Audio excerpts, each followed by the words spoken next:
give an example of just how powerful they are, look at this sign. Here's the intersection of Briargate and Thompson Road. Look at that.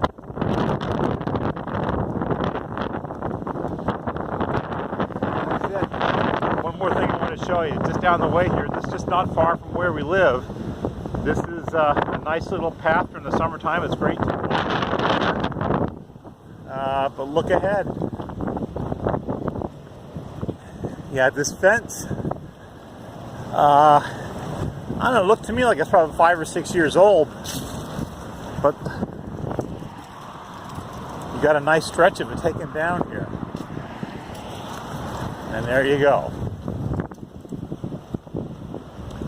I'm not seeing any really large trees in this area taken down, but it looks like most of them have been removed. So these houses will be okay, but check this out. Here you go. Probably didn't take much to bring that down. And that's life in Fairfax, Virginia. Hope you're in for a good weekend. We don't know what's going to happen tonight, so wish us luck. Aloha.